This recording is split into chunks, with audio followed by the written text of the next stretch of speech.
लड़के खेल रहे थे। एक लड़का दौड़ते हुए एक टीले पर चढ़ गया और ठोकर खाकर गिर पड़ा। मुझे किस से ठोकर लगी है? अरे यह क्या? यह तो एक चिकना पत्थर है। चलो अपने दोस्तों को बुलाकर उन्हें दिखाता हूँ। दोस्तों, यह इधर आओ। क्या हुआ? यह देखो, मुझे शीला मिली है। चलो इसे खोलते हैं। चलो।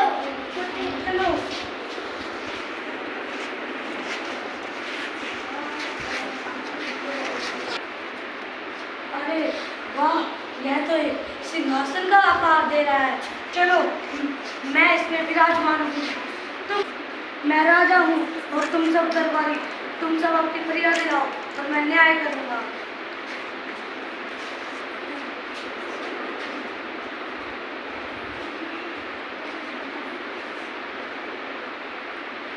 इस तरीके से राजा रोज अपने दोस्तों की फरियाद सुनता। दोस्त वो जो गांव वाले बने हुए थे और उनकी फरियादें सुनकर फैसला सुनाता कि अचानक से यह चर्चा राजा के कानों तक पहुंच गई कि सब लोग फरियाद लेकर उस टीले वाले लड़के के पास जाते हैं और लड़का अपना फैसला सुनाकर लोगों की मुश्किलों को हल करता है। राजा, एक लड़का टीले पर बैठकर राजा बना हुआ है। सभी उसके पास फरियाद लेकर आ रहे हैं। उस छोकरे की यह मजाल जो खुद को मुझसे अच्छा न्याय करता समझे।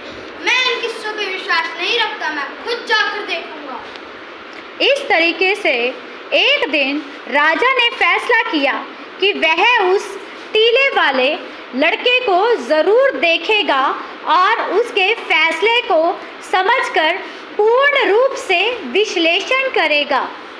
यह मेरी जमीन है। नहीं, मेरी जमीन है। कैसे कह सकते हो ये तुम्हारी जमीन है? चलो फिर हम टीले वाले लड़के के पास चलते हैं। वही हमारा न्याय करेगा। क्या हुआ? यह मेरी जमीन पे कब्जा कर रहा है। तुम बोलो। ये मेरी जमीन है। मैंने इस पे फसल उगाई थी। ठहरो, मैं इसका हल निकालता हूँ। जमीन को नापकर तुम आधी जमीन रखो और तुम आधी जमीन रखो। धन्यवाद। इस तरीके से राजा ने चुपके से उनका फैसला सुना और विश्लेषण किया कि उसका न्याय कैसा था। तभी अचानक से राजा के कान में एक सेवादार फुसफुसाया और बोला, राजा, ये लड़का वो नहीं है। वो तो दूसरा लड़का है। उसे तो बुखार हो चुका है। इस तरीके से राजा फिर सोचने लगा कि अरे ये वो लड़का नहीं है, यह तो दूसरा लड़का है। तो इसका मतलब राजा को लगा कि सिंहासन पर ही कोई ना कोई चमत्कार, कोई ना कोई दैवीय शक्ति विद्यमान है जो यह फैसला कर रही है। अचानक राजा ने कहा, यह लड़का सचमुच बहुत बुद्धिमान है। इतनी कम उम्र में इतनी बुद्धि का होना आश्चर्य की बात है। इस न्याय बुद्धि के आगे बड़े बड़े लोगों को मानना पड़ता है। लेकिन महाराज, ये रोज वाला लड़का नहीं है। वह बीमार हो गया है। इस कारण कोई नया लड़का ही टीले पर बैठा है। जरूर इस सिंहासन में ही कोई दैवी शक्ति है। इसे खोदा जाए और पूरा सिंहासन बाहर निकालो। ठीक है। इस तरीके से मजदूर उसको खोदकर सिंहासन को बाहर निकालने लगे। तभी पंडित ने बताया कि महाराज, यह राजा विक्रमादित्य का सिंहासन है जो न्याय का प्रतीक करता था। इस सिंहासन को मेरे दरबार में रखा जाए।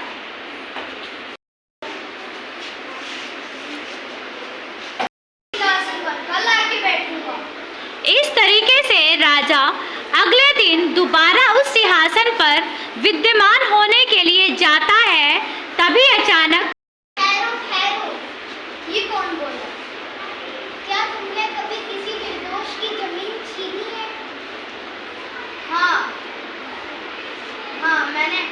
हाल ही में मैंने अपने एक दरबारी की जमीन पर कब्जा कर लिया क्योंकि मैं उससे नाराज था। तो फिर तुम इस सिंहासन पर बैठने योग्य नहीं हो। पहले 3 दिन तक उपवास और प्रायश्चित करो। ठीक है। इस तरीके से राजा 3 दिन के उपवास और प्रायश्चित के बाद दोबारा उस सिंहासन पर विद्यमान होने के लिए जाता है। तभी अचानक क्या तुमने कभी झूठ नहीं बोला है? हाँ, मैंने बहुत लोगों को बचाने के लिए बहुत बार झूठ बोला है। तो तुम इस सिंहासन पर बैठे हुए नहीं हो। पहले तुम 3 दिन का उपवास करो। इस तरीके से राजा फिर से 3 दिन के उपवास और प्रायश्चित करने के लिए चला गया और 3 दिन बाद राजा दोबारा से अपने दरबार पहुंचा उस सिंहासन पर विद्यमान होने के लिए। तभी अचानक से ठहरो। क्या तुम्हें विश्वास है कि क्या तुमने किसी को चोट नहीं पहुंचाई? मैंने बहुत बार लोगों को चोट पहुंचाई है। तो 3 दिन का प्रायश्चित करने के बाद इस सिंहासन पर बैठने की योग्य हो गए। इस तरीके से राजा फिर से अपने शयन कक्ष में चला गया और 3 दिन के उपवास और प्रायश्चित के बाद जैसे ही राजा फिर से उस सिंहासन पर विद्यमान होने के लिए पहुंचा, तभी अचानक से ठहरो।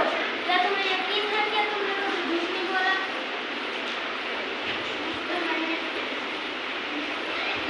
ठहरो। क्या तुम्हें यकीन है कि तुम उस भोले भाले बच्चे के जैसे हो जो अपने मन में कोई कलुष नहीं रखता था? मैं राजा हूँ। भला मेरे को क्या? मेरे से बलवान धनवान और कोई नहीं है। मैं सिंहासन पे जरूर बैठने की योग्य हूँ। जैसे ही राजा उस सिंहासन पर बैठने लगता है, तभी चारों मूर्तियां उस सिंहासन को लेकर उड़ जाती हैं दूर आसमान में और राजा पछताते हुए वहीं पर सर पकड़कर बैठ जाता है। इस कहानी से शिक्षा ये मिलती है, सच न्याय मन की शुद्धता से आता है, ना कि राजपद या अहंकार से आता है।